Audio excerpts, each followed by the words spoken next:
Hi everyone, this is Professor Yu. I want to talk to you about more about the project 0504, which is about the prediction of the vapor pressure using the regular solution theory. This is your project assignment. What I'm looking for from you is this is where the data are given, and you can plot that. This is how the data is plotted. This is experiment data, which is a composition of A, mole fraction of A, and versus the partial pressure of A. And using the regular solution theory, you can relate this partial pressure as showing as shown in the figure 5 F2. These numbers are shown here is essentially a parameter called the psi. And this psi value is an indication of interaction between A and B in the liquid state. And what I want you to do is essentially which data points is closer to the prediction value that is shown up here. So let me give you an example. So here's an example of actual data. So what first thing that you need to do, this is provided also in your LMS. This is provided, and then you need to compute what's the value it should be as a second column, and then knowing that this is a prediction. So I made an example for myself.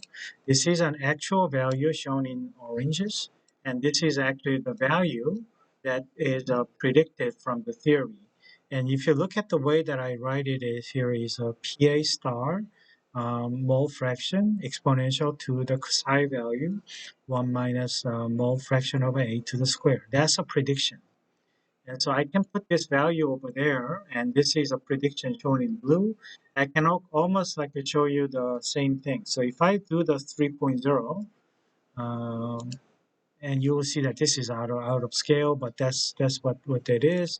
But if I do the 2.0, that's the value. So I'm looking into the way if it is worth to 1.0, and that's a prediction. So I'm trying to eyeballing it essentially, given the choices that I have, and you can certainly put the more your prediction is or guess is deviating from that from for example 0.5, yeah, deviating from much. So this orange value is a projection, and then this is a value that you're trying to uh, change around to see the how much is the closest value. And in my question to you is, these are the choices that you have, and find the one that is closest one, and then submit your answer in your submission sheet. So what I'm looking for is for you to submit the one of the Excel sheet with an updated one with those two plots are being plotted, and then you can submit this one as your final outcome and showing the what is the prediction value that you think that most appropriate among the choices. So that's how you can do the one of the simulation that you use a parameter changes. You see you fit nicely through the experimental observation. Okay, thank you for your attention.